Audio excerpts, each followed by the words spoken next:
Views YouTube ఛానల్ను subscribe చేయండి, మా వీడియోలను లైక్ చేయండి.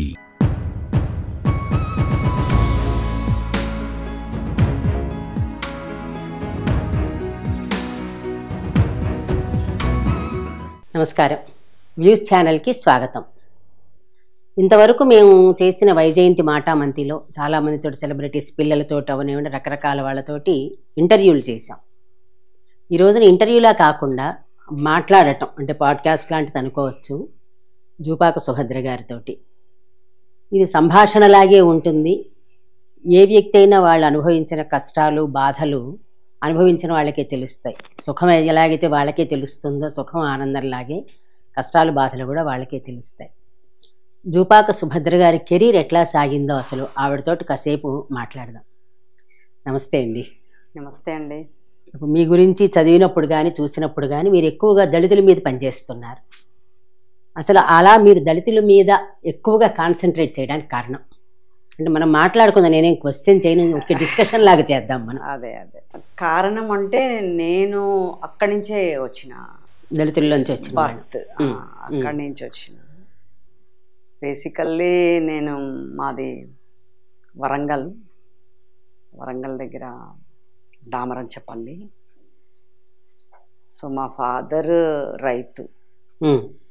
మేము 12 మంది సంతానము. I'm the 11th one. Okay. మా ఇంట్లో ఎవరికి చదువులు లేవు, అందరికీ చైల్డ్ మ్యారేజెస్ బిలో 10 ఎక్కువ 10 10 ఏళ్ల లోపుగానే చేసేసారు పెళ్ళిళ్ళు అందరికి. నేను అంటే ఇక్కడ నాకు ఊరికి మామూలుగా ఒక ఇదిగా అడుగుతున్నాను. అంటే ఇప్పుడు ఈ రోజుల్లో ఇంతమంది 12 మందిని కనడం అనేది బాగా తక్కువగా చూస్తున్నాం. దానికి కారణం ఏమి ఉంటుంది అని ఎప్పుడైనా అసలు మీరు చర్చించారా?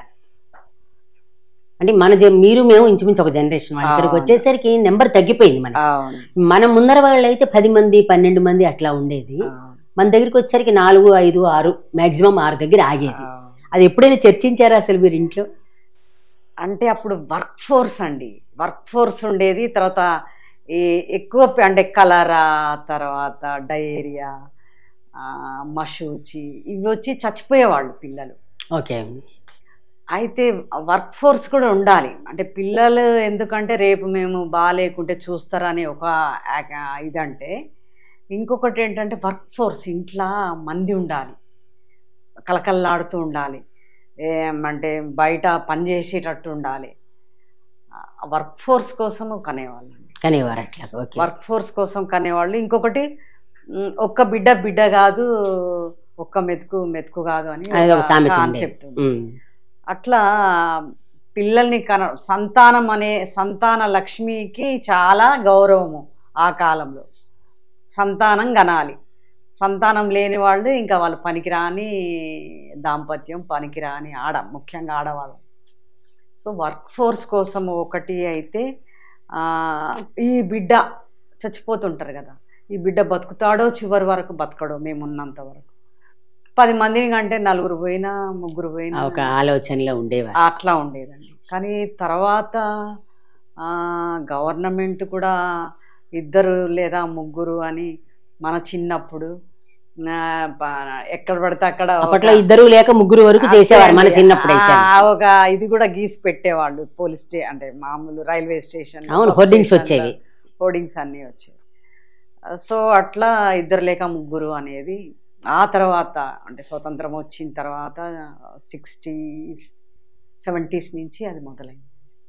70s తర్వాత అంటే అట్లా అంటే చిన్న ఫ్యామిలీ, చింతలేని ఫ్యామిలీ. ఇంతమంది ఫ్యామిలీస్ ఉంటే ఒకటి తల్లికి భారము, తర్వాత సమాజానికి భారము, రాజకీయంగా భారము, దేశానికి వృద్ధిపరంగా అభివృద్ధి పరంగా భారము అని అంటే అంటే రాజ్యం కూడా తగ్గించింది. రాజ్యం కూడా కాన్షియస్గా తగ్గించింది. ఒకటి విమెన్ హెల్త్, ఒకటి ఇంకొకటి జనాభా వృద్ధి అయితే అభివృద్ధి కుంటుపడుతుంది. మనకున్న ఈ కంట్రోలింగ్గా జనాభాను కంట్రోల్ చేస్తే ఉన్న వనరులని యూటిలైజ్ చేయాలనే ఒక ఇదితోని గవర్నమెంట్ దాన్ని రెసిస్ట్ చేసిందండి. ఇప్పుడు అంటే కారణం ఏంటంటే ఈ కారణాలు, రాజ్యం కారణము, రాజ్యం ఒక ఇంపోజింగ్, ఒక ఇంటెన్షనల్గా తగ్గించడం ఒకటి, కాన్షియస్ పెంచడము, ఎక్కువ మంది ఉండడం వల్ల ఇగో ఈ నష్టాలు. అవును, అవన్నీ తర్వాత తెలిసి వచ్చాయి. వీళ్ళంతా కూలీలు అవుతారు, భూములు లేని వాళ్ళు కూలీలు అవుతారు, భూములు ఉన్న వాళ్ళకి సరిపోదు మీకున్న పొలాలు ఇవన్నీ. అట్లా మేము 12 మందిని. మదర్ అంటే ఇంట్లో ఎవరికి అది చదువులు ఉండవు, తర్వాత భూములు ఉండవు, కూలీలుగా మారుతారు, ఇట్లంతా ఉంది కదా. మా ఫాదర్కి కొంచెం భూములు ఉండేవి, ఆయన రైతు. 12 మందిలో ఎవరు చదువుకోలేదు. ఈవెన్ రైతు అయినా అంటే మా ఊళ్ళో స్కూల్ అట్లా ఏం లేదండి. మీరు ఎట్లా ఒక్కళ్ళు చదువుకోగలిగారు మరి ఇంతమందిలోను? అంటే మా ఫాదర్ పట్టా పుస్తకం అందరికి పెళ్ళిళ్ళు చేసిండే, అయిపోయిన తర్వాత పట్టా పుస్తకాలు అట్లా చదివించడానికి ఒక రెడ్డి ఇంటికి, ఎవరో ఊర్లో ఒక రెడ్డి ఒక కోంట ఆయన ఒక్కడే చదువుకున్నవాడు మా ఊళ్ళో. అక్కడికి వెళ్ళి ఊరికే అవన్నీ చదివిస్తుంటే, ఎందుకు బాబు ఎందుకు నర్సయ్య ఇంతమందిని కన్నావు, లాస్ట్ పిల్లలన్నా చదివించరాదు, ఇవన్నీ చూసుకుంటారు కదా అంటే. అప్పుడు మా ఫాదర్ మా పెద్దన్న బెల్లంపల్లిలో ఉండేవాళ్ళు, అక్కడ స్కూల్ లేదు, మా పెద్దన్న దగ్గర ఉంచి చదివించారు. అట్లా మీ ఒకరికి తర్వాత మీ తర్వాత వాళ్ళు చదివారా? మా తమ్ముడికి, నా తర్వాత తమ్ముడు, వాడికి కొంచెం హెల్త్ బాగాలేకుంటే ఇంకా ఎటు పంపించలేదు, అట్లా వాడు కూడా చదువుకోలేదు. I only studied up to PhD చేశారుగా మీరు? పీజీ అండి, నాట్ పిహెచ్డి, ఓన్లీ పీజీ అంతేనా? నేను పిహెచ్డి కూడా చూసినట్టు గుర్తున్నా. నేను పీజీలో ఉండగా నాకు జాబ్ వచ్చింది. అందులో నేను సోషల్ వెల్ఫేర్ హాస్టల్స్లో ఉండి చదువుకున్నా. పీజీ చేసిన తర్వాత చేయకముందే నేను పీజీలో గ్రూప్ 2B రాసిన తర్వాత మళ్ళీ నేను ఉద్యమాలు అంటే వరంగల్ అంతా. అవును, ఉద్యమాలకి అక్కడ కమ్యూనిస్ట్ ఉద్యమాలన్నీ చాలా పేరుపడ్డ గడ్డ వరంగల్ అంటే. మాకు ఇష్టం ఉన్నా లేకున్నా బలవంతంగా కూడా వెళ్ళాల్సి వచ్చేది అనమాట. బలవంతం అని కాదు కానీ సమాజం సమానంగా ఉండాలి. అలా ఇష్టం ఉన్నా లేకపోయినా అంటున్నారు కదా, దానికి అంటున్నా. ఇష్టం ఉన్నా లేకపోయినా అంటే అంటే అట్లా లాగేది అది ఆకర్షణ. అంటే అందరూ ఉన్న అంటే నిండినోంది నిండుతుంది, ఎండినోంది ఎండుతుంది, అంటే మారాలి మన సమాజము, ఈ హెచ్చు తగ్గులు మారాలి అంటే చూస్తున్నాం కదా ఊర్లల్లో. హెచ్చు తగ్గులుగా దూరం ఉండు, అంటొద్దు, ఈ అస్పృశ్యత అంతా చూస్తున్నాం కదండి. ఇప్పుడు నేను ఒక్కసారి ఇక్కడ అడుగుతాను. ఇప్పుడు అస్పృశ్యత అనే మాట వచ్చినప్పుడు నేను అంటే మనం ఈ లేటెస్ట్ పీరియడ్ కాకుండా భారత రామాయణ కాలం తీసుకుందాం, ఎందుకంటే మనకి అది ప్రామాణికంగా అంటే దాని నుంచే మనం అంతా సొసైటీ చూస్తాం. రామాయణాన్ని భారతాన్ని ఒక సోషల్ డ్రామాగా చూస్తే మనకి నడుస్తున్న వ్యవస్థ అంతా కనిపిస్తుంది. ఎక్కడ చదివినా సరే చాతుర్వర్ణ్యం అనే ఉంది కానీ పంచమ అనే పదం లేదు అసలు ఎక్కడ. 4 వర్ణాలు, బ్రాహ్మణ క్షత్రియ వైశ్య శూద్రులు. సేమ్ విష్ణు సహస్రనామం చదివినా కూడా బ్రాహ్మణులకి వేదాంతం చదువుకోవాలి, క్షత్రియులకి భుజబలం ఉండాలి, వైశ్యులకి ధన సమృద్ధి ఉండాలి, శూద్రులకి సుఖం ఉండాలి. సుఖం వాళ్ళు ఒక్కడికే రాశాడు అందులో. అంటే రకరకాల రిఫరెన్స్ జస్ట్ మీతో నేను అది మాట్లాడుతులకి సుఖం శూద్ర సుఖం అవాప్నుయాత్ అని ఉంటుంది. సుఖపడాలి కాదా ఏదండి? సేవకులు లేదు, అందుకే నేను చెప్తున్నా మీకు మనం ఎక్కడ మారిందని తర్వాత. ఎందుకంటే మీరు కొంచెం బ్రాడ్ మైండ్ తో మాట్లాడడం చూశాను కాబట్టి మీతో నేను పంచుకుందాం మన ఇద్దరం. ఇందులో ఏంటంటే అందులో చదివినప్పుడు ఎక్కడ అసలు పంచమ పదం కానీ అస్పృశ్యత కానీ దళిత అనే పదం కానీ ఈ 2 పుస్తకాల్లో మనకి లేదు. ఇంకా చూస్తే కనుక వివాహాలు కూడా అప్పట్లోనే పరాశర మహర్షి సత్యవతి అనే దాసరాజు అంటారు, అంటే చేపలు నడిపే అమ్మాయిని చేసుకుంటాడు, వ్యాసుడు పుడతాడు. వశిష్ఠుడు అంటే ఏంటంటే ఇప్పుడు ప్రతి వాళ్ళు మనకి ఎక్కడ వస్తుందంటే అగ్రవర్ణం అనే పేరుని ఎక్కడి నుంచి వచ్చిందో కూడా మనకి తెలియట్లా. ఎందుకంటే అందులో అగ్రవర్ణం అనే పదం కూడా లేదు మనకి ఎక్కడ. నేను వాటినే ప్రామాణికంగా ఇస్తాను, ఎందుకంటే ఆ సాహిత్యం నుంచే మనకి అంత సాహిత్యము పుట్టుకొచ్చింది. అన్ని వర్ణాల వాళ్ళని చూపించాడు, అన్ని పనులు చేసే వాళ్ళని చూపించాడు అక్కడ. సేమ్ వశిష్ఠుడు కూడా ఇప్పుడు ఈ అరుంధతేయులోని ఇప్పుడు అందరూ ఈ కులాల పేర్లు వచ్చిన తర్వాత వస్తున్నాయి, నాకు కులాల పేర్లు ఉచ్చరించడం కూడా ఇష్టం లేదు కాబట్టి నేను అవి మాట్లాడట్లా. ఇట్లా చేసుకున్న సొసైటీ నుంచి సడన్గా ఎందుకు ఇలా మారింది అనుకుంటున్నారు? ఎందుకంటే ఎక్కడ పంచమ పదం కానీ అస్పృశ్యత పదం కానీ నేను కంప్లీట్గా చదివాకనే చెప్తున్నా. రామాయణం ఆల్మోస్ట్ కంప్లీట్ అయింది, భారతం సగం పైన చదివేసినా కూడా ఎక్కడ రాలా. భగవద్గీత కూడా చాతుర్వర్ణం మయా సృష్ట గుణకర్మ విభాగసు అనే ఇచ్చాడు కానీ పంచమ పదం లేదు. ఇవన్నీ ఎప్పుడో రాసినవి, కొత్తగా నిన్న మొన్న రాసినవి కాదు. అందుకని ఒక్కసారి మీరు చెప్పండి. మీరు ప్రామాణికం అనుకున్నవి మా దగ్గర అంటే ఈ గూడాలల్లో ఉండవండి. మాకు ఎల్లమ్మ కథలు, పోచమ్మ కథలు, మైసమ్మ కథలు, అల్లిరాని కథలు, మనకి అలాంటి కథలు కూడా అందులో ఉంటాయి. ఇట్లా ఉన్నాయి కానీ మాకు రామాయణ భారతాలతో ఏం సంబంధం లేదు. మా ఇళ్లల్లో రాముడు అనే పేరు కూడా పెట్టుకోరు ఎవరు, సీత అనే పేరు కూడా పెట్టుకోరు. నా అంటే భద్ర అనేది ఒక అంటే మీరు కాశ్మీర్ నుంచి ఇటు నార్త్ ఈస్ట్ నుంచి సౌత్ దాకా భద్ర అనే పేరు ఉంది. పేరు పెట్టుకోవడం కోసం తప్పనట్లు. ఇప్పుడు సుభద్ర అనేది శ్రీకృష్ణుడి చెల్లెలు. ఈ పేరు కూడా భద్రక్క అని నన్ను భద్రక్క అని పెట్టుకున్నారు. అంటే తెలంగాణ ఇటంతా అక్క అన్న సంప్రదాయం. అవును, అక్క అన్న అంటూ ఉంటారు ఇక్కడ. సో భద్రక్క అంటే టీచర్ రాసేటప్పుడు భద్రక్క అయింది, భద్రక్క సుభద్ర అయి ఉంటది, వీళ్ళు పిలవరాక భద్రక్క అని పెట్టిండ్రని సుభద్ర అని పెట్టిండ్రు. వాళ్ళు సుభద్ర అని రాసిండ్రండి. బట్ మాకు భారతం రామాయణాలతో ఏమి అంటే దాన్ని వల్లె వేయడం కానీ భగవద్గీత ఈ భాగవతము ఏం సంబంధం లేదండి. మా గూడాలకి ఏమీ సంబంధం లేదు. ఇంకొకటి దళిత అనేది ఈ మధ్య వచ్చింది, బిఫోర్ లేదు అసలు. అయితే పంచములు అనేది కూడా అంటే రామాయణ భారతంలో మీరు లేదు అంటే లేదు, మీరు చదివినా కూడా యాడ్ చేసి ఉంటారు. నేను విన్నంత వరకు అంటే నేను ఎందుకు మాట్లాడుతున్నానంటే ఈ మధ్యన సొసైటీలో మనం ఇంత డెవలప్ అవుతున్నా కూడా ఇంకా కుల వ్యవస్థను పట్టుకుని ఉంటున్నారు. ఎన్నో మార్పులు జరిగాయి మనకి. అగ్రవర్ణాలు అని వీళ్ళు అనక్కర్లేదు, తక్కువ వర్ణాలు అని వాళ్ళు అనక్కర్లేదు. అంటే అలా ఎవరెవరు ఎస్టాబ్లిష్ చేశారనేదానికి నేను ఒక ఆయనతో, ఒక పెద్ద ఆయనతో మాట్లాడినప్పుడు ఆయన బాగా స్టడీ చేసిన ఆయన పేరు అప్రస్తుతం. ఆయన చెప్పిన దాంట్లో కూడా అసలు ఈ పదాలు లేవు, ఎక్కడి నుంచి వచ్చాయో తెలియట్లేదు అన్నారు. అగ్రవర్ణం అనేది అసలు ఎక్కడ ఎవ్వరు చదివి, నేను ఎందుకు అవి మీకు ప్రామాణికం అని అంటున్నానంటే మీరు చదవకపోవచ్చు, దాని గురించి కాదు. మనకి మొట్టమొదటి లిటరేచర్ పుట్టాలి కదా, ఎప్పుడో ఒకప్పుడు పుట్టాలి కదా. మనకి మొట్టమొదటి లిటరేచర్ పుట్టినప్పుడు దాంట్లో ఉన్నది మనం ఇంతవరకు అనుసరిస్తూ వస్తున్నాం. దాంట్లో మేమేం అనుసరించట్లేదండి. మేము చాలా చెప్పేది అది కాదు, వ్యతిరేకంగా మీరు చదివితే వ్యతిరేకించారు, దాని గురించి కాదు. మిమ్మల్ని చదవమని ఫోర్స్ కాదు నేను. కానీ ఎక్కడా రానిది బ్రిటిషర్స్ వచ్చిన తర్వాత మనలో మనకి గొడవలు పెట్టడం కోసం విడగొట్టి ఇట్లా చేశారు. ఎందుకంటే మనకి అందరం కలిసిపోయి ఉండడం అలవాటు. మీకు గురుకుల విద్య అవి కూడా అలవాటు వినే ఉంటారు. గురుకుల విద్యలో అందరు స్టూడెంట్స్ గురువు దగ్గరికి వెళ్తారు, ఏం కేటగిరీస్ ఉండవు. ఇప్పుడు నేను స్కూల్లో చదువుకున్నాను, మీ జనరేషనే. మాకెప్పుడు వాళ్ళెవరు వీళ్ళెవరు మాకు తెలియదు అసలు. క్లాసులో అసలు ఇప్పుడు మీరు మీ సేమ్ జనరేషన్, మీరు అరౌండ్ 60, నేను అరౌండ్ 60. మనం ఎక్కడ మాకు క్లాస్లో ఏ క్యాస్ట్ అనేది మాట్లాడడం తెలియదు నాకు అసలు. ఎప్పుడు 1వ క్లాస్ నుంచి నేను పీజీలోనే ఫేస్ చేసి ఆ తర్వాత మన ఇద్దరం మాట్లాడదాం అనుకోండి. డిగ్రీ వరకు అసలు క్యాస్ట్ గురించి మాకు తెలియదు, ఎవరెవరో మాకు తెలియదు. అందరం కలిసి కూర్చునేవాళ్ళం, హాయిగా అందరం తినేవాళ్ళం. ఒక ఊరికి వెళ్ళండి, ఆ ఊరు ఎట్లా విభజించబడి ఉంటుందో అదే. అందుకని మీ ఎక్స్పీరియన్స్ మీరు చెప్పాలి. ఎట్లా ఇప్పుడు వాళ్ళు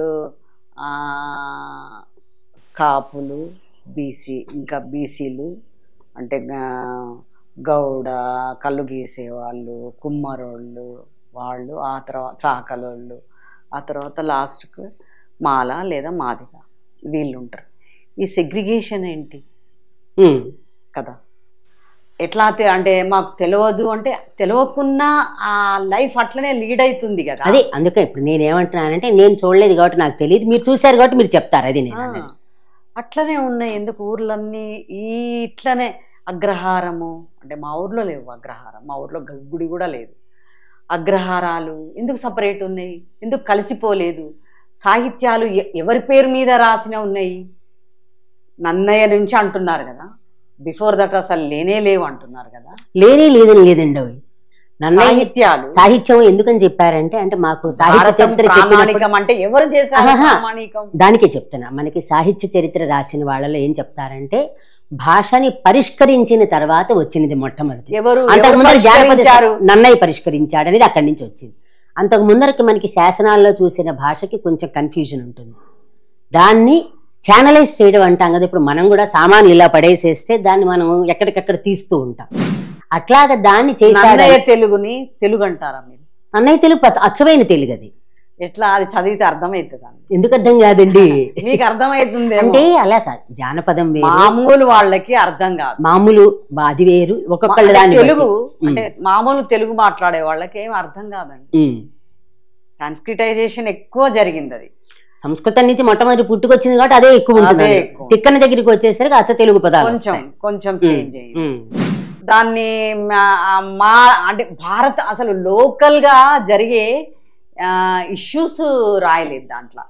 భారతం ఏంటండి, ఎక్కడో జరిగిన దాన్ని భారతం పెట్టి తెలుగు ప్రాంతానికి ఏం అవసరం? భారతం ఏం జరుగుతుంది, ఎట్లా ఉంది సొసైటీ, సమాజం ఎట్లా ఉంది, ఏ హైరార్కీతోని ఉంది, ఇది డిస్కషన్ కాకుండా అప్పటికి లేదు.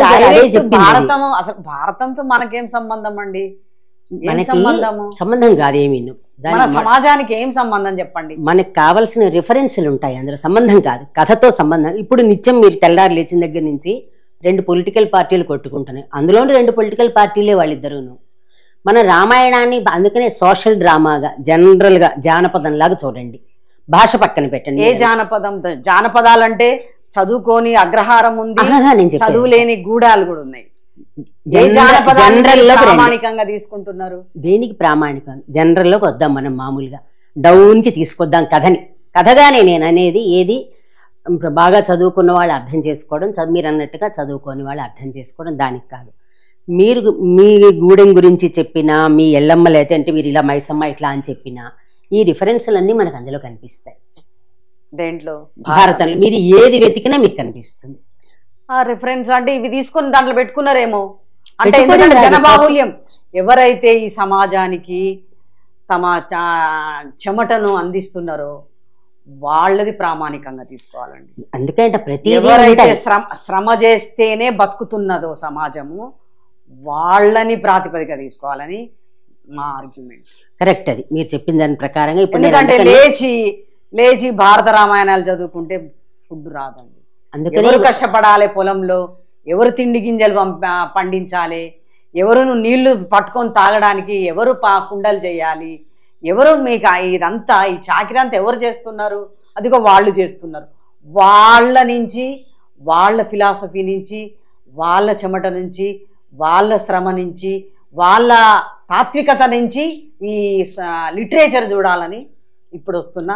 తప్పులేదు మీరు అన్ని రకాలుగా మనం సొసైటీ అంటేనే అన్ని రకాలు ఉండేదే సొసైటీ. మీకు అందుకనే 4 అన్ని రకాలు ఉంటాయండి. కానీ ఈ సొసైటీకి ఎవరు, ఈ సొసైటీని బతికించేది ఎవరు? అందరూ ఎవ్వరు లేకపోయినా. ఇప్పుడు మీకు శరీరం ఉంది, ఏది ప్రధానం అంటే మీరు ఏం చెప్తారు? అగ్రహారాలు లేకుంటే ఏం పర్వాలేదండి. నేను చెప్తా, అగ్రహారాలు లేకుంటే ఏమి పర్వాలేదు. ఇప్పుడు లేదుగా మీకు అదే. ఇప్పుడు మీరు చెప్పిన తర్వాత నెక్స్ట్ దాంట్లోకి వస్తా. మన శరీరం తీసుకున్నప్పుడు ఏ ఆర్గాన్ మీకు కావాలంటే మీరేం చెప్తారు? గుండె ఒకటి చాలంటారా? అంతా కావాలి. ఇక్కడి నుంచి బటన్ వేలు దాకా అన్నీ కావాల్సింది, ఏ వేయలేని. సొసైటీలో కూడా చదువు చెప్పేవాడి దగ్గర నుంచి సామాన్యుడి వరకు అందరూ కావాలి. చదువు చెప్పేవాడి వరకే, చదువు చెప్పేవాడు ఒక గీత ఎందుకు గీసిండ్రు? గీతలో రావాలి. గీత మీకు మొత్తం చదువు అంతా కిందకి రాలేదండి, ఒక కాడనే ఆగిపోయింది. చదువు ఒక కాడ ఆగిపోవద్దండి. ఇప్పుడు చాకలి, మంగలి, కుమ్మరి, కమ్మరి వీళ్ళందరూ ఈ సమాజానికి, ఈ వ్యవసాయానికి, ఈ అభివృద్ధికి, మానవ అభివృద్ధికి వీళ్ళంతా అవసరం అండి. పని లేని వాళ్ళకి, పని చెయ్యని వాళ్ళకి చదువు అక్కర్లేదండి. ఇదిగో వీళ్ళకి రావాలి. వీళ్ళకి చదువు ఉంటే భారతదేశము సైంటిఫిక్ గా ఇంకా బాగా ఎదిగేది. ఇప్పుడు వాళ్ళని ఎవరికైతే శ్రమ లేదో, ఎవరికైతే శ్రమలు లేవు, శ్రమలు లేకుండా మాటలతోని రాతలతోని బతికేసిన సమాజాలు ఉన్నాయి. అవి చాలా చిన్న సమాజాలు. అవి నియంత్రించినే మొత్తం ఊరిని, మొత్తం సమాజాన్ని నియంత్రించింది. మాటలతోటి, చదువు నోటితోటి అంటున్నారు కదా. ఒక్కొక్కళ్ళు ఒక్కొక్క దాంతో నియంత్రిస్తారు. ఒక్కొక్కళ్ళు చేతులతో నియంత్రిస్తారు, ఒకళ్ళు కళ్ళతో నియంత్రిస్తారు, ఒకళ్ళు పాదాలతో. నియంత్రణ కాదండి, ఇది ప్రాక్టికల్. వాడు భూమిని దున్నితేనే గానీ మనకు బువ్వలేదు కదా. అది చాలా ఇంపార్టెంట్. దేన్ని ఎవ్వరు కాదనరు. వృత్తులు లేకుండా కూర్చునే వాళ్ళని మాత్రం మనం చెయ్యకూడదండి. సపోర్ట్ ఎవరైతే పని చెయ్యరో సమాజానికి వాళ్ళని మనం సపోర్ట్ చేయొద్దు మేడం. మీరు అలా అన్నారు కదా ఇప్పుడు, అంటే మీరు నేను జనరల్గా నేను ఫేస్ చేసింది తప్పించి నేను ఏ కమ్యూనిటీని తగ్గించి కానీ మాట్లాడుతున్నాను అనుకోవద్దు. ఎందుకంటే నేను మాత్రం తగ్గించే అది మీ వ్యక్తిగతం కాదండి. సమాజంలో పని చేసే వాళ్ళే, పని చేసే వర్గాలే, పని చేసే సమాజాలే, వాళ్ళకి మనం దండం పెట్టుకోవాలి. వాళ్ళు లేకుంటే మనం లేము అనే ఎవరిని ఇప్పుడు మెతుకు లేనిదే జీవితం లేదు. ఇప్పుడు మనం ఉన్నాము, మనం పని చేయట్లేదు అనుకోండి, మనకు అవన్నీ తీసుకొచ్చి పెడుతున్నారు. వాళ్ళు లేకున్నా పర్వాలేదు, కానీ అసలైన వీళ్ళు ఉండాలి. మనల్ని ఎవరు బతికిస్తున్నారో వాళ్ళ పట్ల మన గౌరవం ఉండాలి, వాళ్ళ పట్ల మనకి చిత్తశుద్ధి ఉండాలి, వాళ్ళ శ్రమ పట్ల మొక్కాలి, వాళ్ళ శ్రమని మొత్తం ప్రపంచానికి చాటాలి. వాళ్ళకి మీకు వచ్చిన 4 అక్షరాలు ఆ కింది పొరల వరకు చేరాలి.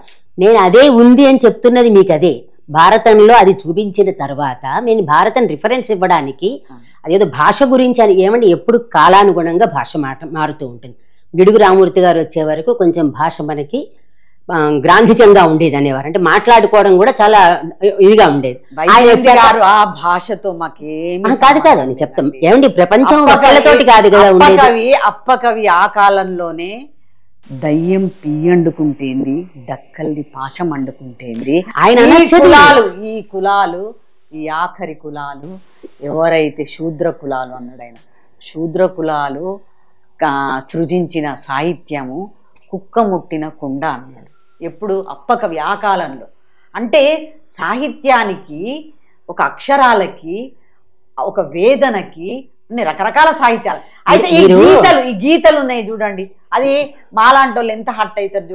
గీతలు ఉండకూడదనే మాటతోటి నేను మీతో మాట్లాడతా. ఈ గీతలు అనేది ఎలా అయితే ఇప్పుడు మీరు అంటున్నారో, ఇప్పుడు ఆ గీతలు చేసిండ్రు కదా, రెసిస్ట్ చేసిండ్రు కదా. చెప్తా, ఎప్పుడు జనరలైజ్ చేయొద్దండి. ఏదైనా సరే కొంతమంది బాధపడ్డారు, కొంతమంది చేశారు. చాలా మంచి మాట. కొంతమంది జనరలైజ్ చేయొద్దు అనడం అనేది చాలా మంచి మాట అండి. అయితే జరిగింది ఏంటంటే, ఎవరైతే కొద్ది మంది ఉన్నారో తిని కూర్చునే వాళ్ళు జనరలైజ్ చేసి తిని కూర్చోరండి. ఎవరైనా చేసి వైజయంతి గారు ఏమండి ఒక్కటి చెప్తా మీకు. మనం మామూలుగా మనం ఇప్పుడున్న సొసైటీలో మీరు వర్క్ చేస్తున్న చోటైనా సరే, మీరు బ్రెయిన్తో వర్క్ చేసే వాళ్ళకి మీకు ₹1,00,000 ఇస్తే, పుస్తకాలు మోసుకొచ్చేవాడికి ₹10 ఇస్తారు. మీ ఆఫీస్ మటే చెప్తున్నా, నేను బయట కాదు.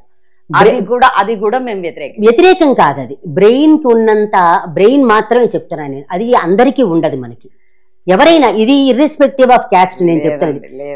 ఇప్పుడు మీరు అన్నట్టుగా మీరు అంటే అగ్రహారాల్ని మీరు అగ్రహారం ఒకటే మాట్లాడుతున్నారు. వేల తరాల నుంచి వాళ్ళ నా ప్రాక్టీస్ లో ఎప్పుడో పోయాయి కదా, ఇంకెక్కడున్నాయి అగ్రహారాలు? ఇప్పుడు 50 ఏళ్ల కింద పోయి ఉంటాయి, పోతాయి అవన్నీ. కానీ బిఫోర్ దట్ అంతా వాళ్ళు ఉన్నారు కదా. సాహిత్యం అంతా అక్కడే ఉంది కదండి. అక్కడే ఉండడం కాదు, మనం జానపదాలు పాడుకుంటున్నాం. మాట్లాడదామండి. టీటీడీలో అన్ని కులాల వాళ్ళు అర్చకులుగా ఎందుకు లేరు? అదొక్కటి ఎందుకు మనకు అనుకోవడం. ఆ స్కూల్లో బ్రాహ్మణ పిల్లలు మాత్రమే ఎందుకు అర్చక స్కూళ్ళల్లో చదవాలి? ఇప్పుడు రాజ్యాంగము డెమోక్రసీ అని మనకు వచ్చింది కదండి. అవునండి. మరి అన్ని కులాలు అర్చకత్వం చేయాలి కదా. చెయ్యకూడదు. ఇప్పుడు మీరు అన్నట్టుగా మీరు ఎల్లమ్మ మైసమ్మ అన్న దాంట్లో ఎవరికి పెట్టుకున్న వాళ్ళే అర్చకులు ఉంటారు, అక్కడ బ్రాహ్మణులు ఉండరు. చూడండి, ప్రతి కులంలోనూ ప్రతి దాంట్లో. ఇప్పుడు మేము మా ఊళ్ళో చాలా పల్లెటూరు, అక్కడ ఒక గుడి ఉంది, దానికి వాళ్ళు వేరే వాళ్ళే అర్చకులుగా ఉంటారు, బ్రాహ్మణులు రానివ్వరు అక్కడ. రెండవది తక్కువ కాదు, ఇవి ప్రతి చోట నేను అనేది మీరు చూసినంత వరకు మీరు మాట్లాడతారు. టీటీడీ అనేది ఎంత పెద్దది కదా. అది కాదండి, ఇప్పుడు రాజ్యాంగానికి అవతల లేదు కదండి. Everything under control of the constitution. ఇప్పుడు మీరు రాజ్యాంగం ఉన్నారు కాబట్టి నేను కూడా అదే మాట్లాడతాను. ఇప్పుడు మనం అంటే ఇది ఒక డిస్కషన్, నేను పర్సనల్, మీరు పర్సనల్ తీసుకోవద్దు ఏది. నేను అందుకే ఏంటంటే ఇది ఒక మీరు బాగా చదువుకునే వ్యక్తి, మనం మాట్లాడుకోవడం. మీరు పర్సనల్ గా తీసుకోవద్దు, ఏది కూడా పర్సనల్ గా తీసుకోవద్దు. రెండు సమాజాలకు మధ్య ఒక ఏమంటారు చర్చ అండి, అంతే. ఎగ్జాక్ట్ అది అంత. అందులో పర్సనల్ గా ఎవ్వరికి వద్దు. ఇప్పుడు మీరు అన్నట్టుగానే అగ్రహారాలు అనుకుందాం, సరే ఒప్పుకుందాం. ఒకప్పుడు కొందరు చేసినది అనేది అందరూ అంగీకరించిన మాటది, అందులో ఎవరు కొట్టిపడేయట్లేదు. ఆ సొసైటీ మారింది. ఇప్పుడు మేమే అన్నాం, మీరు మీ స్కూళ్ళల్లో మీరు ఎలా అనుభవించారో నాకు తెలియదు, కానీ విజయవాడ లాంటి చోట్ల మేము చదువుకున్నప్పుడు మాకు ఇవి తెలియవు, అసలు డిస్క్రిమినేషన్స్ తెలియవు. క్రిస్టియన్స్, ముస్లిమ్స్ లేకపోతే వేరే ఏమీ తెలియదు. అందరం ఫ్రెండ్స్. ఇప్పటికి కూడా 50 ఏళ్ళుగా మేమందరం ఫ్రెండ్షిప్ తోటే ఉంటున్నాం. ఇప్పుడు మారిపోయిన తర్వాత మీరు అన్నట్టుగా రాజ్యాంగం ఇచ్చిన హక్కుల ప్రకారంగా దళితులు అనండి, లేకపోతే ఎవరైతే ఏ పదమైనా, నాకు తొందరగా ఏ పదం ఉపయోగించడం ఇష్టం లేదు, రిజర్వేషన్స్ వచ్చి వాళ్ళు కొంతవరకు అంటే వాళ్ళని బాగు చేయడం కోసం రాజ్యాంగం నిర్మించింది కాబట్టి ఓకే పెట్టుకున్నాం. మీరు ఫస్ట్ నుంచి అంటున్న అగ్రహారం అన్నది అగ్రహారాలు పోయాయి. వీళ్ళు ఇప్పుడు మైనారిటీలోకి వెళ్ళిపోయి వీళ్ళు పేదరికంలోకి వెళ్ళిన వాళ్ళని మీరు చూశారు. మనం మనుషుల్లా మాట్లాడుకుందాం, మీరైనా నేనైనా. వైజయంతి గారు, అందరం మనుషులు, మీరైనా నేనైనా. వైజయంతి గారు, పేదరికము అంతా ఒకేలాగా ఉండదు. ఇంకొకటి చాలా తక్కువ లేదండి. ఇప్పుడు వీళ్ళతోని పోలిస్తే అండి ఇప్పుడు సొసైటీ ఇట్లా మారిందండి. అందుకని ఏమంటారంటే ఒకప్పుడు చేసిన దానికి అనుభవిస్తున్నారు అనే మాట అంటున్నారు. రెండోది, మీరు అగ్రహారం అనడానికి బ్రాహ్మణులు ఒక్కళ్ళే ఎవరిని వెలివేయలేదు. అన్ని మీరు చెప్తున్న ఈ పైన 3 వర్ణాల వాళ్ళు కూడా చేసింది. కానీ బ్రాహ్మణుల మీద ఎందుకు ఇంత దాడి? కత్తి పద్మారావు గారు అవనివ్వండి, ఎవరైనా ఇన్ఫ్లుయెన్స్ ఎట్లా కాదు. మనం ఇప్పుడు నేనే ఎగ్జాంపుల్ చెప్తాను మీకు. ఇంట్లో పని చేసే వాళ్ళు ఎవరన్నా వచ్చారనుకున్నా, సపోజ్ శాసనం అండి, వీళ్ళు శాసనం రాజులు వీళ్ళ చేతి నేను ఒక ఆయన అడిగాను, ఎందుకంటే మీలాగా నాకు సందేహం వచ్చింది. ఏమంటే ఎంతసేపు ఎందుకు బ్రాహ్మణులు ఇలా, నేను అయినప్పటికీ కూడా నేను అడిగాను ఆయన, ఎందుకు బ్రాహ్మణులు ఇలాగ చేసేవారు, మనుషులను దూరం పెట్టడం తప్పు కదా, వాళ్ళైనా మనమైనా మనుషులు కదా, ఎందుకు చేశారని నేను అడిగాను. సేమ్ మీరు ఈ శాసనం అన్నదానికి నాకు కూడా డౌట్ వచ్చింది. నేను కూడా పాజిటివ్గా ఆలోచిస్తాను కానీ సింగిల్ సైడ్గా ఆలోచించడానికి అస్సలు ఇష్టపడాను. నేను చెప్పిన మాట ఒకటే, శాసనం రాజు చేస్తాడు, బ్రాహ్మణుడు ముఖతహా చెప్పించేవారు కాబట్టి బ్రాహ్మణుడు చెడాడు అని ఒక పెద్ద ఆయన చెప్పారు. ఆయనేం బ్రాహ్మణుడు కాదు. మళ్ళీ చెప్తున్నాం మీకు మేడం. ఇప్పుడు IIM, IIT, IMS ఇట్లన్నిట్లో ఏ కులాలు ఉన్నాయి చెప్పండి. అది చదువు వాళ్ళ మెరిట్ బేసిస్ మీద వెళ్తారు కదండి ఎవరైనా సరే. చదువు అనేది మీరు అన్నారు, చెప్పండి, మీరు చెప్పాక మాట్లాడతాను. అంటే వీళ్ళే ఇప్పటికీ నేను అంటే మారిపోయింది కదా అండి, మారిపోయింది ఇట్లా అయిపోయింది అన్నారు కదా, వాళ్ళు అక్కడే ఎందుకున్నారండి? వీళ్ళు ఎందుకు వెళ్ళట్లేదు అనేది కూడా మీరు చెప్పాలి. వీళ్ళని రానివ్వరు. అది అందరికి ఓపెన్ కదండి, అది ఎంట్రన్స్ రాస్తారు, జాయిన్ అవుతారు కదండి. ఎంతమంది సూసైడ్ చేసుకొని చచ్చిపోయారు? ఎంట్రన్స్ రాసి వెళ్తారు కదా. ఎంతమంది సూసైడ్ చేసుకొని చచ్చిపోయారు? ఎంతమంది సూసైడ్ చేసుకొని రానివ్వని ఇదిలో అవకాశాలు అక్కడ అట్లా ఆక్యుపై చేసుకున్నారండి. ఇప్పటికీ చూడండి, పుస్తకాలు, తర్వాత పేపర్స్, సంపాదకులంతా ఎవరు చెప్పండి? నాన్ బ్రాహ్మణ్ ఇద్దరు ఉన్నారు వాళ్ళు ఉన్నారు. చాలా తక్కువ అండి. మీరు చెప్పినట్టు వాళ్ళ ఉన్నారు, కానీ వాళ్ళ ఇంట్రెస్ట్ కొద్దీ వెళ్ళాలి. ఇట్లా ఉంది సొసైటీ అన్నారు కదా, మారింది అన్నారు కదా. మారలేదండి, రూపాలు మార్చుకుంది. అగ్రహారం నుంచి రూపాలు మార్చుకుంది. అసలు ఇంకా లేదు. మీరు అగ్రహారం అనేది అసలు అయిపోయింది. అగ్రహారాలు రూపాలు మార్చుకుందండి. అగ్రహారం ఒక్కటే కాదు మీరు చెప్పింది. మీరు అంటే గనక 4వ వాళ్ళని శూద్రుల్ని అనేది పక్కన పెడితే బ్రాహ్మణ, క్షత్రియ, వైశ్య ముగ్గురిని టార్గెట్ చేయకుండా బ్రాహ్మణుల మీద మాత్రమే టార్గెట్ మొదలుపెట్టారు. కత్తి పద్మారావు గారు మాట్లాడినప్పుడు నేను చదువుకున్నది బ్రాహ్మణుల దగ్గర ఆయన ఒకసారి చెప్పి మళ్ళీ చాలా ఇదిగా మాట్లాడారు. మనం ఎవరిని కూడా వ్యక్తిగత దూషణ చేయకూడదు. దళితులు అలాంటి వాళ్ళని నేను అనకూడదు, బ్రాహ్మణులు ఇలాంటి వాళ్ళు, కోమట్లు, సామాజిక స్మగ్లర్లు, ఇలాంటి పదాలు ఎవరికి ఉపయోగించకూడదు. వైజయంతి గారు, సమాజాన్ని అట్లా సేవకులుగా, బానిసలుగా మీకు సేవ చేస్తేనే మీకు నెక్స్ట్ జన్మలో విముక్తి జరుగుతుంది. భావజాలాన్ని అంతా వేల తరాలు ఈ బాంఛలుగా ఉంచిన భావజాలం ఎవరు ఇంపోజ్ చేశారు? బ్రిటిషర్స్ తర్వాత వచ్చింది అనేది స్టడీ చేసిన వాళ్ళు చెప్తున్నారు. ఒక్కసారి మీరు ఇంట్రెస్ట్ కాబట్టి స్టడీ చేయండి. బ్రిటిష్ వాళ్ళ దగ్గర ఏ కులాలు ఉన్నాయండి?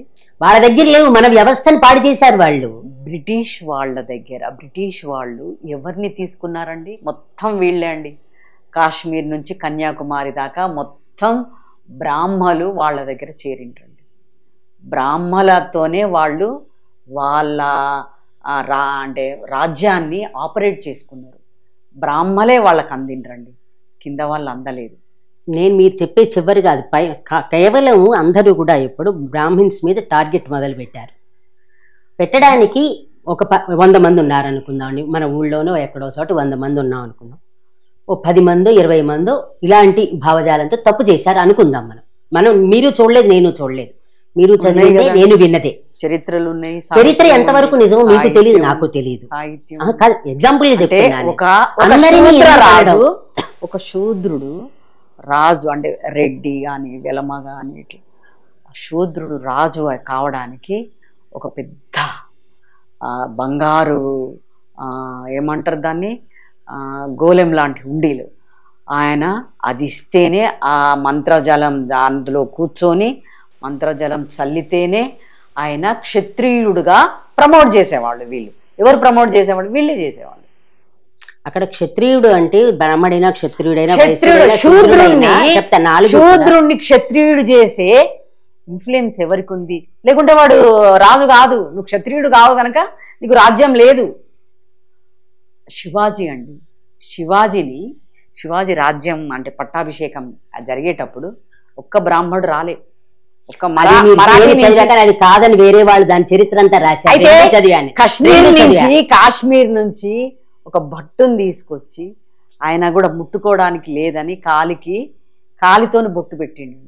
అంటే బ్రాహ్మడు శుద్ధి చేస్తే, బ్రాహ్మడు యాక్సెప్ట్ చేస్తే ఆయన రాజు అవుతాడు, లేకుంటే రాజరికము ఏమంటే క్షత్రియుడు కావడానికి అంగీకరించదు పీపుల్ అని ఇక్కడ అట్లా అవన్నీ ఉన్నాయి మనకు చరిత్ర. అయితే మీరు అన్నారు కాబట్టి నేను ఒకటి చెప్తాను. నేను చదువుకునేటప్పుడు ఎక్కడ చదివాను అవన్నీ చెప్పను, మళ్ళీ వాళ్ళకి రిఫరెన్స్లు వెళ్తాయి కాబట్టి అంటే బాగుండదు అంతకంటే ఏం లేదు.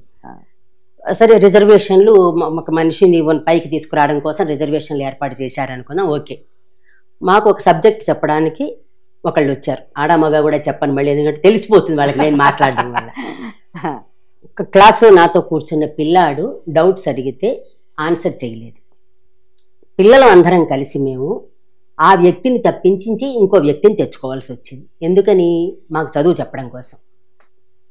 చెప్పలేని వాళ్ళు ఒక వృత్తిలో, ఇప్పుడు మీరే ఉన్నారు, మీ సెక్రటేరియట్లో ఉన్నారు, ఇన్ఎఫిషియెంట్ వాళ్ళు వచ్చి మీకు పనిచేస్తే మీకు ఎంత చికాగ్గా ఉంటుంది చెప్పండి. మామూలుగా ఇన్ఎఫిషియెంట్ అంటున్నారు. ఇన్ఎఫిషియన్సీ ఒక్క సడన్ గా వచ్చింది కాదు, అది కొన్ని తరాలుగా వచ్చింది.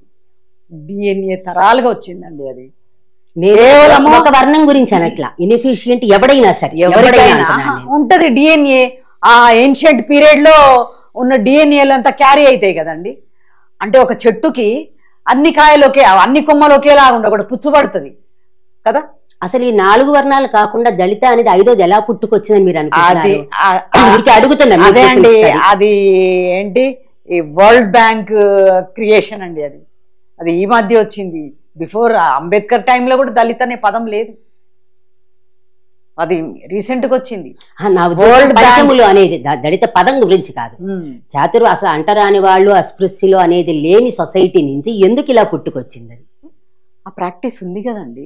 అది చెప్పేది ఎక్కడ ఏ రోజు స్టార్ట్ అయింది ఉన్నది లేదు, అసలు లేదు. కర్ణుడు చిన్న కులం అని ఆమె చిన్న కులం జాతి, చిన్న పదం లేకపోవచ్చు, ప్రాక్టీస్ ఉంది కదా. అది కాదు, అది ఈక్వల్ వాళ్ళ ముందు ఏదైనా సరే, ఏ డిబేట్ అయినా ఈక్వల్ నాలెడ్జ్. ఇక్కడ ఈక్వల్ అంటే మళ్ళీ వేరేలా అనుకోవద్దు. అలా జరగాలన్నప్పుడు కర్ణుడు పుట్టింది మరి కుంతికే కదా, ఎలా అవుతాడు, వేరేవాడు ఎలా అవుతాడు? కానీ రాజ్యం లేదు కాబట్టి అని అంటారు. రాజ్యం లేదు కాబట్టి నువ్వు కాదంటే అప్పుడు అంగరాజ్యానికి చేస్తాడు. సరే, అక్కడి నుంచి మళ్ళీ సత్యవతి కూడా అంతే కదా. ఆమె ఒక బెస్త కన్య. అవును, అంటే ఆవిడ ఎవరేం చేయలేదు, ఆవిడ ఎంత భారతం అంతా భారతము ఒక ఏన్షియంట్ అంటే అది రాసింది. నేను అనేది అప్పుడున్న సొసైటీలో క్యారెక్టర్స్ రాస్తారు. బుద్ధుడి ఇన్ఫ్లుయెన్స్ తోని, బుద్ధుడి కథతోని ఒక అంటే క్రీస్తు శకం తర్వాతనే రాసిండ్రనే ఒక అది ఎవరి వాదం వాళ్ళు వినిపించుకుంటారండి, కానీ ఎవరిది వాళ్ళు నిరూపించుకుంటారు.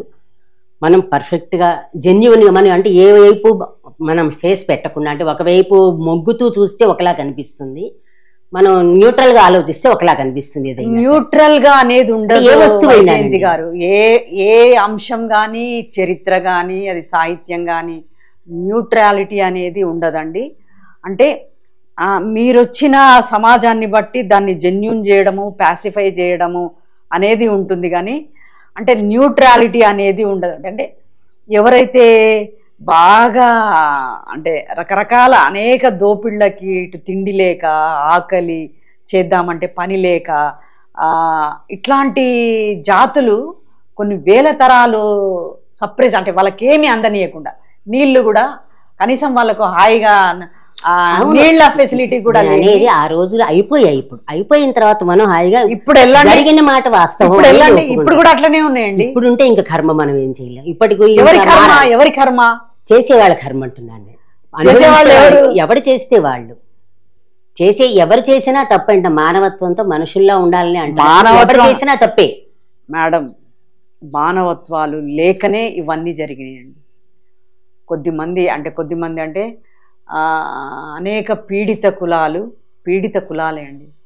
అంటే కులము, ఇప్పుడు ఫర్ ఎగ్జాంపుల్ ఈ రోడ్లు ఊడ్చే వాళ్ళందరూ ఎస్సీ కులాల ఆడవాళ్ళు ఎందుకున్నారు అనుకుంటున్నారు? మరి డెమోక్రసీ అయినప్పుడు అందరూ ఊడవాలి కదా, అన్ని కులాల ఆడవాళ్ళు ఊడవాలి. కానీ మీరు అక్కడ నేను విన్నది, మీరు మీ ఇంటర్వ్యూ చూసిన తర్వాత నేను గమనిస్తే అవుటర్స్ ఎవరైనా వస్తే వాళ్ళకి ఇవ్వటం లేదట అసలు. ఎందుకు ఇవ్వరు? నేను చెప్పి విన్నానండి. దీన్ని ఏమంటారు? కులం అంటారు కదా. మీరు ఇప్పుడు అన్నారు కదా మా ఆఫీస్ లో, మీరు అన్నారు కదా, దానికి అంటున్నాను. అంటే దీన్ని కులమే అంటారు కదా. అంటే ఈ రాజ్యానికి కులం ఉందనే కదా అర్థం.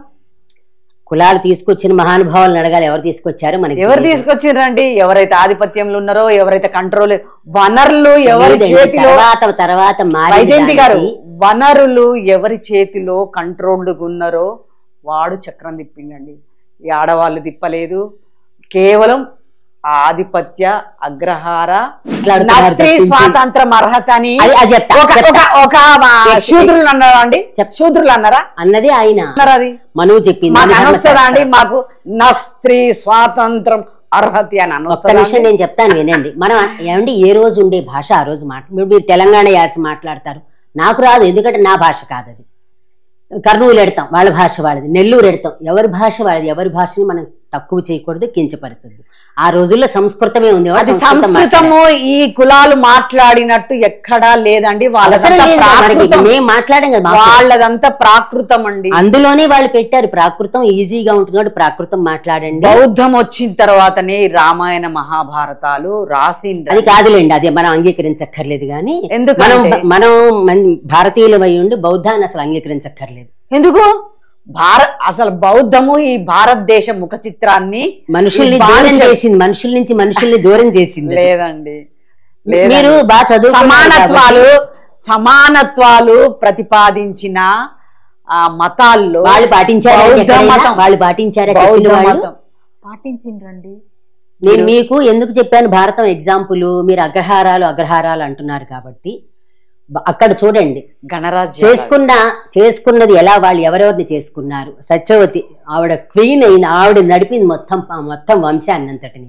ఆవిడ చేతిలో ఉంది మొత్తం అంతా. తర్వాత వాళ్ళు పాడి చేసిన దానికి మనం ఏంటంటే కొంచెం చదువుకున్న వాళ్ళు, నా బాధ ఏంటంటే మనలో మనం ఇలా కొట్టుకోవడం బాలేదు. అది నేను అనేది అంతకంటే మనలో మనం ఎక్కువ మనం లేము కదండి. లేవనుకుంటే ఎప్పటికీ ఉండవు. ఒకరు కంట్రోల్ చేస్తుంటే ఒకరు ఎవరి కంట్రోల్ మనం మన ఇండిపెండెంట్ గా. ఇప్పుడు మీరు అన్నారు అండి, ఎట్లా అసలు సిస్టంగా ఉందండి, అది సిస్టంగా ఉంది. నేను చెయ్యను, నీ మాట అందరికి న్యాయాలు ఒకేలాగా లేవు వైజయంతి గారు. ఇప్పుడు మీరు చెప్పిన అగ్రహారీకులకు అసలు లేదు, మొత్తం డౌన్ లోకి పోయిన వాళ్ళు వీళ్ళు. ఏంటి ఏ రిజర్వేషన్ లేక ఇంకా ఆడపిల్లలు. ఒక్క కేసు చూపించండి. ఎగ్జాంపుల్ ఒక పేద బ్రాహ్మణ ఆడమని తీసుకురండి, నేను ఊడవడానికి పెట్టిస్తా. అయ్యో వద్దనట్లు వాళ్ళకి ఇష్టమైన పని నేను పెట్టిస్తాను. మళ్ళీ ఇష్టం అంటున్నారు. ఇష్టం ఎట్లొస్తాయి? కాదండి, ఏ పని అయినా ఇప్పుడు మీరున్నారు, మీ ఇంట్లో ఎవ్వరు చదువుకోలేదు, మీకు చదువుకోవాలని ఇంట్రెస్ట్ ఉండే కదా మీరు చదువుకొచ్చారు. నేను ఆ యాంగిల్లో ఉంటున్నా కానీ నెగిటివ్ ఇంట్రెస్ట్ ఒక చిన్నగా కిడ్ ఇంట్రెస్ట్ ఎట్లా కల్పిస్తారండి? కల్పించినా కూడా ఒక్కొక్కసారి ఎక్కదండి తెలుసా. నలుగురు పిల్లలు ఉంటే ఒకళ్ళు ఎందుకు తెలివితే ఎట్లా అవుతారు? నలుగురిని స్కూల్లో వేస్తాం మనం, నలుగురు ఐదుగురు ఎంతమంది ఉంటే అంతమంది. అదే నేను అదే అంటే నేచర్ సేమ్ అదే. ఈ నేచరు అంటే నేచరు ఒక సడన్ ఇదిగా కాదు, ఇది వ్యవస్థీకృతంగా వచ్చింది. అట్లా కాదండి. ఇప్పుడు మా ఇంట్లో అనుకుందాం, మా నాన్నగారు మా అమ్మ తెలివితేటలు ఉన్న వాళ్ళు అనుకుందాం ఎగ్జాంపుల్ గా.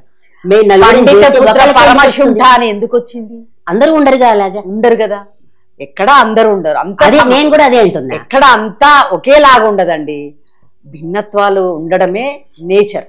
ఇప్పుడు మీరు అన్నారు కాబట్టి ఒక్కళ్ళని చూపించండి అంటే, నేను అన్ని క్వాలిఫికేషన్స్ ఉండి నాకు రిజర్వేషన్ లేకపోవడం వల్ల నేను గవర్నమెంట్ జాబ్ కొట్టలేకపోయాను. మరి దానికి ఏం చెప్తారు మీరు? మామూలుగా లెక్చరర్ ఎలిజిబిలిటీ టెస్ట్ అంటే ఎంఏ చదవాలి, పిహెచ్డి ఉండాలి, దానికి స్లెట్ అని ఎగ్జామ్ రాస్తాం, అది ఉండాలి, ఎంఏలో ఫస్ట్ క్లాస్ ఉండాలి, ఏదో కొన్నాళ్ళు టీచింగ్ ఎక్స్పీరియన్సెస్ ఉండాలి. ఆల్ ఎక్స్పీరియన్సెస్ నాకున్నాయి కానీ నాకు ఉద్యోగం రాలేదు. దీనికి ఏమంటారు మీరు చెప్పండి? ఎస్సీలకు కూడా ఉద్యోగాలు రాని నేను అనేది అదే అంటారు, అందరికీ అన్నది నేను అదే చెప్తాను, నేను చెప్పట్లా. అంటే రిజర్వేషన్ లేకపోవడం, రిజర్వేషన్స్ ఉన్న ఉద్యోగాలు 15% అండి ఎస్సీలకి, 7% కూడా ఫుల్ఫిల్ కాలేదు. ఎంతమందికి దాని గురించి అసలు నేను దాన్ని తప్పు పట్టి అన్నానని అనుకోవద్దు ఎప్పుడు కూడా. కాదండి, మీరు నడుస్తున్నారు, పరిగెడుతున్నారు, ఒక అంటే తరతరాల నుంచి నడవని చేతగాని వాళ్ళకి నడిచే వాళ్ళకి ఒకే పోటీ పెడతారా అండి? పరిగెత్తే వాళ్ళకి అసలు కాలే లేని వాళ్ళకి ఒకే పోటీ పెడతారు కదా కదా. నీకు లేదు కనుక రిజర్వేషన్, ఎందుకంటే చదువులు లేకుండా కేవలం మట్టిని నమ్ముకొని బతికిన వాళ్ళు, రిజర్వేషన్ పెట్టడానికి నేను తప్పు పట్టలేదండి. నేను జనరల్గా మామూలుగా అంటాను, ఎవరు రాజ్యాంగం రాసే వాళ్ళేమో అంత తెలివి తక్కువగా ఎవరు రాయరు, అన్నీ ఆలోచించే చేస్తారు వాళ్ళు, వాళ్ళని నేను తప్పు పట్టను కదా. కానీ ఇది జరుగుతున్నప్పుడు ఇలా ఫేస్ చేసే వాళ్ళు కూడా ఉంటున్నారు. మీరు పేద బ్రాహ్మణ ఆడవాళ్ళు కానీ మగవాళ్ళు కానీ వాళ్ళని కానీ ఎవరన్నా అన్ఎంప్లాయీస్ ఉంటే చెప్పండి, నేను వాళ్ళని సఫాయి కర్మచారులుగా నేను రిక్రూట్ చేయడానికి సపోర్ట్ చేస్తాను. నేను అసలు రిక్రూట్మెంటే చేస్తాను. నేను మీరు ఎవరన్నా ఉంటే చెప్పండి, నేను చేయిస్తాను. అది లేదు, కేవలం ఈ ఒక్క కులమే. అట్లా మనం తక్కువగా అనుకోవడం ఎందుకంటే, తొడవడం అనేది తక్కువ పని అని మీరు ఎందుకు అనుకుంటున్నారు? తక్కువ పని అంటే వీళ్ళే ఎందుకు చేస్తున్నారు? వీళ్ళే కాదు, చేసే పనిని బట్టి మనకు పేరు వస్తుంది. లేదండి, ఒక పనిని ఈ ఒక్కరే ఎందుకు చేస్తున్నారు మీరు అది ఆలోచించండి. ఫస్ట్ ఎవరో ఒకరు స్టార్ట్ చేస్తారు కదా, ఎవరో ఒకరు స్టార్ట్ చేసి మరి ఇన్నేళ్ల నుంచి స్వతంత్రం వచ్చి ఇన్నేళ్ల నుంచి ఒక్క బ్రాహ్మణ కులం గాని ఒక్క రెడ్డి కులం మనం చూడలేదు కదా, లేదండి. లేదు, నేను యాజ్ ఏ అడ్మినిస్ట్రేటర్ గా ఎక్కడా లేదు. ఇక్కడ లేకపోవచ్చు, నేను చదివాను ఈ మధ్యన ఒక చోట చెప్పినప్పుడు, నేను ముష్టి వాళ్ళు కూడా ఉన్నారని చూపించారు. ముష్టి వాళ్ళు ఉంటే అరే ఇప్పుడు వీళ్ళు ఏంటి ఆయవారం రాగి చెంబు ఎందుకు వచ్చింది? అది కాదు, వీళ్ళు అడుక్కుంటారండి. దానికి ఏమండి ప్రతి అడుక్కుంటాడండి. ప్రతిదానికి ఒక పద్ధతి, ఒక పవిత్రత ఉంది. అంటే పని చేయడమే పవిత్రత అండి చెప్తున్నా. అందుకే ఆ పనిని మించిన పవిత్రత, పనిని మించిన చదువుకోవడం పవిత్రత అనుకోవట్లా. చదువుకోవాలి, వీళ్ళు కూడా చెయ్యాలి. వీళ్ళు కూడా పని అంటే మొత్తము సమానంగా సొసైటీ ఉండాలంటే అటు ఇటు చేయాలండి. ఎందుకంటే వీళ్ళే ఎందుకు చేస్తున్నారు? వీళ్ళే ఎందుకు చదువుకుంటున్నారు? ఇది కదా గోడ. ఈ గోడను తీసేయమని అంటున్నాను నేను. గోడ కాదు, అక్కడ బుర్రతో పనిచేసే వాళ్ళకి ఫిజికల్ స్ట్రెంగ్త్ ఉండదు. కాదండి, కంటిన్యూ అవుతుంది, ప్రాసెస్ కంటిన్యూ అవుతుంది. ప్రాక్టీస్, చదువు తరాలు. ఇది ఆపేయాలి. వీళ్ళు కష్టపడాలి, ఇటు వాళ్ళు వెళ్ళాలి, అటు వీళ్ళు వెళ్ళాలండి. సమానత్వం ఎట్లయితుందో చెప్పండి. సమానత్వం ఎట్లయి? వీళ్ళు అటు రావాలి, వాళ్ళు ఇటు పోవాలి, అప్పుడు సమానత్వం. వాళ్ళకి చదువుకోవాలనే ఇంట్రెస్ట్ వాళ్ళకి కలగాలి, ఆ పని చేయాలి అండి. ఇప్పుడు వాళ్ళు చదువుకోవాలని ఉంది, ఏడగా స్కూల్స్ ఎక్కడ ఉన్నాయండి? బయటికి పోదామంటే బయటికి వస్తే హాస్టల్స్, అందరికి చదివిన వాళ్ళందరికి హాస్టల్స్ ఎక్కడ ఉన్నాయి? ఊర్లో వాడికి కాన్బట్టు పొలం పనికి పోవడం, కూలి పనికి పోవడం, కాన్బట్టు స్కూల్. ఇంట్లో పేరెంట్స్ కూడా స్కూళ్ళకి పంపించమన్నా కూడా వాళ్ళు పంపిస్తే మాకేం వస్తుంది, ఇంట్లో చేస్తే డబ్బులు వస్తాయి అనే ఇదిలో కూడా ఉంటున్నారు కదా. ఆ మైండ్ సెట్ ఎట్లొచ్చింది వాళ్ళకి? అందరిలో అది పోదండి, అది వాళ్ళకి అదే నచ్చుతుంది. అగ్రహారాలు గాని లేకుంటే సవర్ణ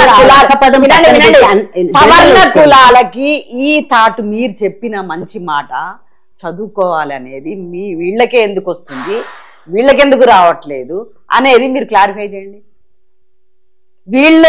ఇగో ఈ సవర్ణ కులాలు మాత్రమే, ఇప్పుడు శూద్ర కులాలు కూడా సవర్ణ కులాలే కానీ ట్రీట్ చేయొచ్చు.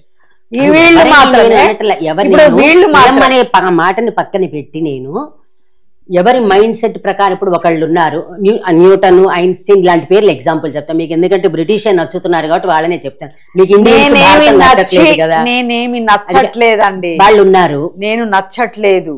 వీళ్ళంతా మన భారతీయులు, మన సవర్ణులంతా వాళ్ళ దగ్గర చేరిండ్రండి. అది చెప్తూనే వినండి. వాళ్ళ అడ్మినిస్ట్రేషన్ ని సులువు చేయడానికి వీళ్ళు వాళ్ళకి సపోర్ట్ చేసిండ్రు.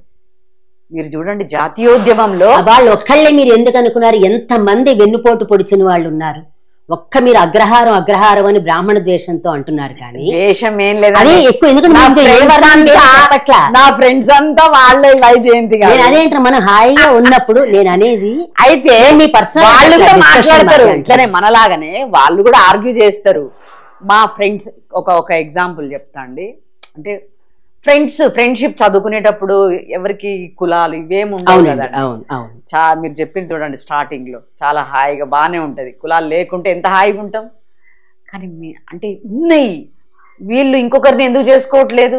మాదిగోళ్ళని ఎందుకు చేసుకోవట్లేదు? నేను మాది ఆయన ఐఏఎస్ అయితే మాత్రం చేసుకుంటారు. ఐఏఎస్ లక్కర్లా ఇప్పుడు ఉందంటే ఒక ఊడ్చే అతన్ని చేసుకుంటారండి. బ్రాహ్మణ గాని బెలమ గాని వీళ్ళు చేసుకుంటారు. మీరు అంటున్న దళితుల్లోనే ఇప్పుడు దళితులు అంటే పోనేది, నేను అసలు ఆ పదం నాకు అక్కర్లే, మన 4వదని చెప్పిన దాంట్లో మీరు అన్న మాటకే నేను చెప్తున్నా. ఒక నేను ఇంట్లో పనిచేస్తున్న వాళ్ళని ఎవరిని ఒకళ్ళు చాకలాళ్ళని అడిగితే వాళ్ళు మాకంటే తక్కువ అమ్మ, మేము వాళ్ళని చేసుకోమన్నారు. వాళ్ళ గురించి మాట్లాడండి. మీరు అగ్రవర్ణాలు అని మీరు పక్కన పెట్టేయండి, చెప్తా. వీళ్ళ గురించి మాట్లాడండి. వైజయంతి గారు ఆ కులాలంతా అట్లా విభజించిన కారకులు మళ్ళీ మీరు అది చెప్తారు. ఎవరు కాదండి, ఎవరు కాదు. అది ఎవరు వ్యవస్థీకృతంగా ఎవరు పెట్టి ఎవరు చేసే వృత్తిని బట్టి మీకు. అందుకనే భగవద్గీతలో నేను ఒక పేజీ పంపిస్తాను. అంటే నేను అదే అంట, చాలా మంది ఏమనుకుంటారు భగవద్గీత అంటే ఏదో ఇది కాదు, మీకు ఈజీ తెలుగులో నేను పంపిస్తా. భగవద్గీత ముఖ్యమైన ఇదేంటంటే, నువ్వు నీ జన్మకు ఏ కర్మ రాసి పెట్టుంటో ఆ కర్మ చెయ్యి. వచ్చే జన్మలో నువ్వు అట్లా ఉండవు కాదు. మీరు చదవండి మీ అంతా. దీన్ని వ్యతిరేకిస్తే నువ్వు వచ్చే జన్మలో ఇంకొక టైప్ పుడతావు. అసలు భగవద్గీతలో నువ్వు ఇది చేస్తే అలా పుడతావు అనేది లేదు. ఇంకొకటి లేదు అందులో. ఇంకొకటి బ్రహ్మముఖం నుంచి అంటే ముఖం అంటే ఏమంటారు, పురుష సూక్తం. పురుష సూక్తంలో మామూలు సైన్స్ ని మనం చూస్తే తల్లి అంటే ఒక స్త్రీ ఒక పురుషుడు కదా, ఒక జన్మకి కారణం. కానీ ఏంటి ముఖం నుంచి బ్రాహ్మలు పుడతారు, భుజాల నుంచి క్షత్రియులు పుడతారు, పొట్ట నుంచి వైశ్యులు పుడతారు, కాళ్ళ నుంచి శూద్రులు పుడతారు. దీన్ని చేంజ్ చేయండి. దాన్ని చేంజ్ అక్కర్లా. ఎందుకంటున్నానంటే అక్కడే కరెక్ట్ గా చెప్తున్నా. మీరు చెప్పిన మాట పర్ఫెక్ట్. చెప్పండి. మనం బుర్ర పెట్టి ఆలోచించి పని చేస్తారు కొందరు. మనం మామూలు ఇప్పుడు మీరున్నారు, మీరు ఫిజికల్ వర్క్ చేయరు ఆఫీసులో, మీరు అకౌంట్స్ అదేంటో నాకు మీ డిపార్ట్మెంట్ తెలియదు, కానీ మీరు మీ బుర్ర పెట్టి ఎక్కువ పని చేస్తుంటారు. అంటే మేధస్సుతోటి నా ఉద్దేశం. పని అంతా దాన్ని మీద ఆలోచిస్తారు, ఎట్లా చేయాలి, దీన్ని ఎట్లా మనం సాల్వ్ చేయాలి అట్లా అని. మీరు బ్రెయిన్ ఇలా కదలకుండా మనం అందరం కూడా కొన్ని ఉద్యోగాలకి కుర్చీలో కూర్చొని బుర్రతోటి ఆలోచించి చేస్తాం. కొన్ని పనులు చేసేవాళ్ళు చేతులు ఉపయోగించి కానీ చేయలేరు ఆ పని చేయడానికి. కొంతమంది ఇది ఉపయోగిస్తే కానీ అవ్వదు పనులు, కొంతమందికి కాళ్ళు ఉపయోగిస్తే కానీ పని అవ్వదు. పొట్టతో అంటే చెప్తే అందుకనే 4 రకాలు ఉంటేనే సొసైటీ. అందుకని మీరు ఒక బాడీని ఒక సొసైటీ అనుకోండి. ఇందులో ఏది తక్కువ? మనకి కాళ్ళ నుంచి పుడితే తక్కువ మామూలుగా చెప్పండి. అసలు కాళ్ళు కడుగుతామా ఎవరికైనా, మనం తల కడుగుతామా చెప్పండి. మీరు బాడీని ఒక సామాజిక శాస్త్రానికి అన్వయించడమే చాలా అంటే అబ్రాప్ట్గా ఉంది. ఎందుకంటే బాడీలో భాగం సమాజం అని చెప్తున్నారు. అంటే ఈ సైన్స్ ని చెప్పండి, సైన్స్ ని మాట్లాడదాం. కాదండి, మనుషులు ఒక సమాజము కేవలం బ్రెయిన్ తోనే ఉంటారండి. అన్ని ఉండాలంటున్నది నేను అదేనండి. మనిషి బాడీ ఇది కరెక్టేనా? అంటే ఈ కాళ్ళు అనేది ఉండగలవా? అంటే ఎందుకంటే అసలు ఎందుకంటే ఇది దీంట్లో భాగంగా లేరు, మనుషులు వేరుగా ఉన్నాయి, గోడలు ఉన్నాయి. అది తర్వాత వచ్చింది. దాన్ని ఇప్పుడు కొంతమంది చాలా మంది విప్లవం తీసుకొచ్చి మార్పులు తీసుకొస్తున్నారు. చాలా వరకు మారిందా లేదా చెప్పండి. ఏమి మారలేదా? ఇలా మారలేదు. ఏమంటే ఒక్కసారిగా ఏది అది ఇలాగ అయిపోలేదు. అది కూడా గ్రాడ్యువల్ గా వచ్చింది. ఇప్పుడు ఇది కూడా గ్రాడ్యువల్ గా వస్తుంది. మార్పు సహజం. సొసైటీ భారతదేశము కుల వ్యవస్థీకృతంగా 1000 తరాలు అట్లా 1000 తరాలు లేదు. ఈ 75 ఏళ్ళుగానే చచ్చింది మనకంతా. మీరు ఒకసారి మీరు ఎలా బాగా చదువుకున్నారు కాబట్టి మీరు పాజిటివ్ గా స్టడీ చేయండి. మీరు ప్రబంధ యుగాలు చూడండి, నన్నయ్య కాలం నుంచి భారత చూడండి, వరుసగా క్షీణ ప్రబంధ యుగాల తర్వాత వేమన నుంచి కొంత ప్రోగ్రెస్. కానీ మీకు వేమన చెప్పిన విషయాలన్నీ కూడా భారతంలో ఉన్నాయి. అదే అండి, అంటే అందుకనే మీరు సమానత్వం, సమాజము సమానత్వంగా ఉంది అని ఏ గ్రంథాల్లో ఎప్పుడు ఉండదండి. మనం ఎంత అనుకున్నా, ఎంత మనం మీలోని ఇప్పుడు మాలోనే ఎవరిలోనూ ఉండదు. వృత్తులు బాంఛ వ్యవస్థ వ్యవస్థీకృతంగా ఉండొద్దండి. మారాలి సమాజం. న్యాయాలు అందరికీ ఒకేలాగా ఉండాలి. చదువులు అందరికీ ఒకేలాగా ఉండాలి. ఇప్పుడే ఎందుకు చదువుతున్నారు? ఇప్పుడే మెల్లమెల్లగా ఎందుకు చదువుతున్నారు? వీళ్ళు ఇన్నాళ్ళు మట్టి పనులు చేసుకొని మట్టి పనులు చేయడం తప్ప అసలు చెప్పండి మామూలుగా? మరి అగ్రహారాలు ఎందుకు చేస్తలేవు? ఎందుకు చేయలేదండి? ఎందుకు చేస్తలేవు అండి? అందరూ అన్ని చేసినా చెప్పింది అది మైండ్ సెట్ ని బట్టి. ఇప్పుడు మీరున్నారు, మీరు ఎకనామిక్స్ చదవగలుగుతారు, నేను చదవలేకపోతాను అంటే అర్థం ఏంటి అందులో? నేను ఎందుకు చదవలేదని కానీ ఇండివిజువల్ కి సంబంధించి వ్యవస్థీకృతంగా ఉన్నది. వ్యవస్థీకృతంగానే వీళ్ళు మాత్రమే ఎందుకు ఎకనామిక్స్ చదువుతున్నారు, వీళ్ళు ఎందుకు చదవలేకపోతున్నారు అనేది గోడలుగా ఉన్న వ్యవస్థీకృతంగా ఉందండి. ఇక్కడ గోడ కట్టిన వ్యవస్థీకృతం. ఇప్పుడు నాలాంటి వాళ్ళు ఉన్నారు, నాకు తెలుగు తప్పించి బుర్రలోకి ఎక్కదు అనుకుందాం. ఇంకొకళ్ళు ఉంటారు మ్యాథమెటిక్స్ లో బాగా మంచి నాలెడ్జ్ వస్తుంది. అలాగే పని చేసే వాళ్ళలో కూడా ఒకళ్ళు బంగారం పని చేయడంలో నేర్పరితనం చూపిస్తారు, ఒకళ్ళు చెక్క పని. మనం కష్టపడి సడన్ గా వచ్చింది కాదండి. ఏదైనా డిఎన్ఏ ఫస్ట్ డిఎన్ఏ నుంచి మారుతుందండి. అదే చెప్తున్నాను నేను. ఒకప్పుడు వీళ్ళంతా బాగా ఏంటి, ఆ ఇంద్రుడు వీళ్ళంతా, రాముడు వీళ్ళంతా బాగా, ఇంద్రుడు వేర్లేండి, ఇంద్రుడు గురించి గురించి వాళ్ళంతా ఆవులు తిన్నవాళ్ళే. వాళ్ళంతా ఆవులు తిన్నవాళ్ళే అండి. క్షత్రియులు. రాముడు ఎక్కడ ఆవులు తిన్నట్టు ఎంటైర్ రామాయణంలో లేదు. అయ్యో మీరు చూడండి, రామాయణం చదవద్దు. నేను Valmiki Ramayanam at present I'm studying. రామాయణాలు 100 రామాయణాలు, 1000 రామాయణాలు ఒరిజినల్ నా దగ్గర ఉందండి. ఒరిజినల్ దాంట్లో మీకు ఇస్తా కావాలంటే ఉన్నది. వాల్మీకి రామాయణంలో కూడా రాముడు క్షత్రియుడు అండి. అవును, కానీ నేను చెప్పేది మాంసం తినలేదు అనట్లా, ఆవు మాంసం తినలేదు అంటున్నాను నేను. తినలేదు, ఆవు కావచ్చు, బీఫ్ కావచ్చు, మాంసాలు అయితే తిన్నారు. వీళ్ళంతా యజ్ఞాలు చేసి మాంసాలు తినలేదండి. క్షత్రియులుగా తిన్నారు, తినలేదండి. బ్రాహ్మణులంతా తిన్నారు. ఇప్పుడు నెయ్యి మేము నాన్ వెజిటేరియన్ అంటుంటారు, వెజిటేరియన్స్ అంటుంటారు. నెయ్యి ఎక్కడి నుంచి వచ్చిందండి? ఒక ఫ్లష్ నుంచే కదా వచ్చింది. ప్రాసెస్డ్ ఫ్లష్ ఈజ్ ది నెయ్యి.